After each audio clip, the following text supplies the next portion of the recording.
नमस्कार dear students, KL polytechnic की online class में आपका स्वागत है।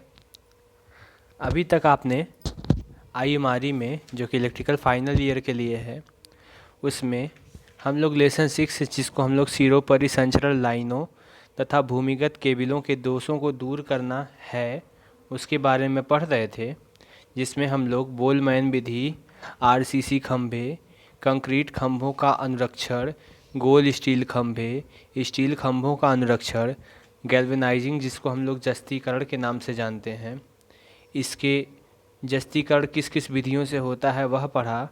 पेंटिंग, सैनिटाइजिंग, गर्डर स्टील खंभे इत्यादि के बारे में अभी तक हम लोगों ने पढ़ा है।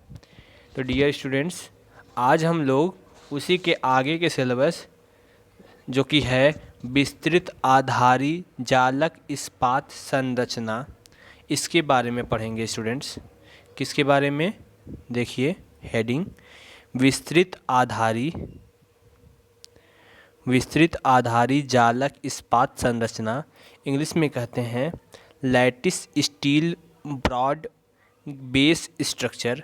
इसका चित्र आपको एक बार दिखा दिया जाए। चित्र देखिए, इसका इस प्रकार से चित्र होता है स्टूडेंट्स।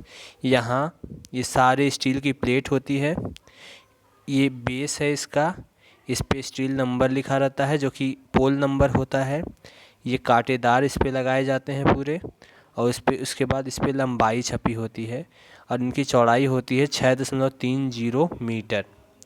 और यदि इसकी लंबाई देखी जाए तो लंबाई आप लोग जोड़ सकते हैं 13.20, 3.60, 3.60, 1.20। तो 6 2 8, 8 6 14, 2 16 के 6 जीरो हो गया। 1 3 1 4, 4 3 7, 3 10, 1 11, 1 1 2, 21.60 मीटर इनकी लंबाई होती है। तो आइए स्टूडेंट्स, इनके बारे में हम लोग पढ़ते हैं। अधिक दूरी पर विद्युत शक्ति के संचरण हेतु स्टील टावर बहुत अधिक लाभदायक सिद्ध हुए। क्यों लाभदायक सिद्ध होते हैं? क्योंकि यह मजबूत होते हैं, इनका बेस चौड़ा होता है और यह अधिक लंबाई तक खींच सकते हैं, और यह इनमें जो है अधिक भार वहन करने की क्षमता होती है। अब देखिए, यह लकड़ी के खंभों की अपेक्षा 4 गुना अधिक महंगे होते हैं, फिर भी ऊंचे आलंब और अधिक पाट के लिए ये अधिक सस्ते पड़ते हैं। इसके स्टील के अंग जस्तीकृत किए होते हैं, इन पर पेंट पुता होता है। ठीक है स्टूडेंट्स, इनके जो स्टील के अंग होते हैं उनको जस्तीकरण किया जाता है, वो स्टील गोल स्टील खंभों के आधार पर ही जस्तीकरण किया जाता है। इसके बाद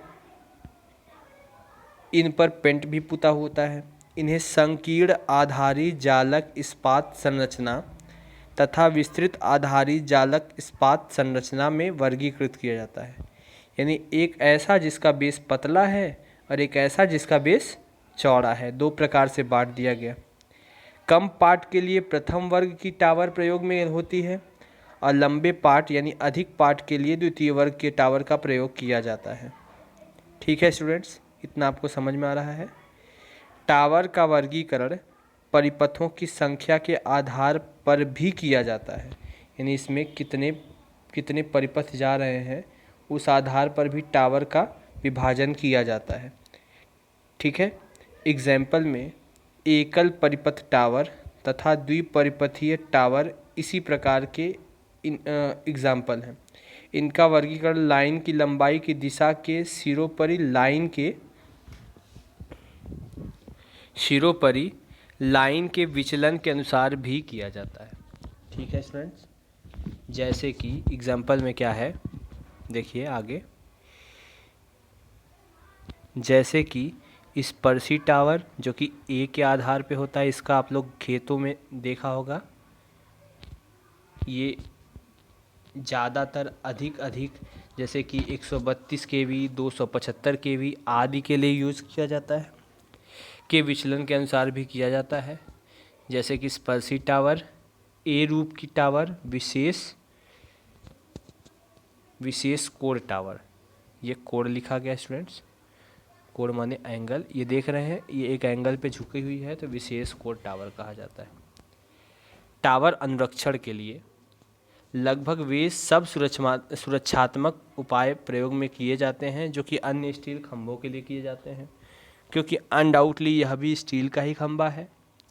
तो इसका मतलब इनमें जो जो स्टील खंभों में प्रयोग होता है उनके रखरखाव के लिए, वही इनमें भी प्रयोग होगा। इनका प्रत्येक भाग जस्तीकृत किया जाता है जिससे कि इस पर जंग न लगे। ठीक है। नट बोल्ट आदि भी जस्तीकृत किए जाते हैं, जो नट बोल्ट होते हैं उनको भी जस्तीकृत किया जाता है। टावर के प्रत्येक पैर पर कांटेदार तार लपेट दिया जाता है। यदि इनका जस्तीकरण नष्ट हो जाए तो टावर के प्रत्येक भाग को पेंट कर देते हैं, यानी अगर इसका गैल्वनाइजेशन ख़त्म हो जाता है तो टावर की लेयर पे पेंट कर दिया जाता है। जैसे कि गोल गोल गोल स्टील खंभे में पेंटिंग होती है, जो कि हम लोगों ने पेंटिंग वाले हेडिंग में लेक्चर में सुना था, उसी प्रकार से इसकी भी पेंटिंग कर देते हैं। ठीक है स्टूडेंट्स। भारत में 1965 तक 1965 तक 132 केवी लाइन की ही उच्चतम वोल्टता थी, लेकिन पिछले वर्षों में 275 केवी तक की लाइनें बनी, जिसमें 2 चालक प्रति कला प्रयोग किया जाता है। आजकल भारत में संचरण लाइनों की वोल्टता 400 किलो वोल्ट तक पहुंच चुकी है, जिसमें 2.56 वर्ग सेंटीमीटर तांबे के तार के तुल्यांक SCA चालक प्रतिकला प्रयोग किए जाते हैं। प्रतिकला माने प्रति फेज प्रयोग किए जाते हैं। ठीक है। इस प्रकार की उच्च लाइनों की टावर की ऊंचाई 330 मीटर पार्ट के लिए 2.5 सुरक्षा गुणांक प्रयोग करते हुए डिजाइन करते हैं। ठीक है स्टूडेंट्स। आजकल 2 परिपथों के लिए कोर टावर साधारणतः डिज़ाइन की जाते हैं। आपने देखा होगा संचरण लाइनों में कोर टावर ही प्रयोग किया जाता है, जो कि ए आकार में और भी आकार में इस तरह से होता है। ज़्यादातर लगभग 95% कोर टावर ही प्रयोग किए जाते हैं। टावर की ऊंचाई इस बात पर निर्भर करती है कि सबसे निचले चालक और पृथ्वी के मध्य नियमानुसार कितनी दूरी होनी चाहिए। ठीक है स्टूडेंट्स। जैसे कि 122 डिग्री फ़ारेनहाइट पर भू और चालक के मध्य स्पष्ट निर्बाधता 6.6 मीटर रखते हैं। अगर टेम्परेचर 122 डिग्री फ़ारेनहाइट है तो तार और ज़मीन के बीच की लंबाई 6.6 मीटर मानक होती है। 270 मीटर के पाट पर 6.6 मीटर का झोल रखते हैं। 1.8 मीटर पृथक्कारी की लंबाई मानते हुए 1.8 मीटर ये इंसुलेटर की लंबाई है, इसको मानते हुए परिपथ टावर की ऊंचाई 23.7 मीटर रखते हैं। 2 परिपथों वाली टावर की ऊंचाई 26.7 होती है मीटर में। टावर की ऊंचाई अधिकतम यानी मैक्सिमम 35.7 मीटर हो सकती है। कौन से टावर की? ये जो हम लोग पढ़ रहे हैं, विस्तृत आधारी जालक इस्पात संरचना की। ठीक है स्टूडेंट्स। अब हम लोग अगला लेक्चर पढ़ेंगे जिसको हम लोग पृथक्कारी यानी इंसुलेटर के नाम से जानते हैं। तो वह वाला इंसुलेटर नहीं है जिसमें धारा नहीं बहती, वो तो एक तरह से बैकलाइट वगैरह हो जाता है। यहाँ पर इस इंसुलेटर का प्रयोग ज़्यादातर तारों को होल्ड करने में किया जाता है। ठीक है स्टूडेंट्स। जैसे संचरण और वितरण दोनों ही प्रकार की लाइनों पर चालक और खंभे के मध्य पृथक्कारी एक महत्वपूर्ण लिंक होता है। मुख्यतः पोर्सलेन के बनाए जाते हैं तथा ये कठोर ग्लास के भी बनाए जाते हैं तथा दूसरे विद्युतरोधी पदार्थ भी पृथक्कारी के लिए प्रयोग किए जाते हैं। पृथक्कारी के प्रकार। तो पृथक्कारी जो है पहले और थोड़ा सा एक पॉइंट है, पिछले 37 वर्षों में की अपेक्षा वर्तमान काल में बनाया गया पृथक्कारी विद्युतीय यांत्रिक दृष्टिकोण से बहुत अच्छा होता है, यानी समय समय के साथ इसमें एक्सपेरिमेंट होता गया है। अब इसके बाद पृथक्कारी जो है वो कई प्रकार के होते हैं, जैसे pin type, shackle type, suspension type, suspension type,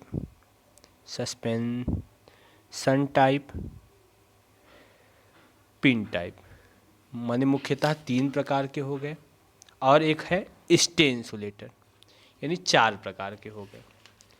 तो इनके बारे में विस्तृत अध्ययन हम लोग अगले लेक्चर में करेंगे स्टूडेंट्स। उम्मीद है आज की क्लास अच्छे से समझ में आ गई होगी। इन पॉइंट्स के बारे में हमने PDF प्रोवाइड कर देंगे अभी थोड़ी देर में। तो स्टूडेंट्स वीडियो अच्छे से देखिए और पढ़ाई करते रहिए। Thanks for watching.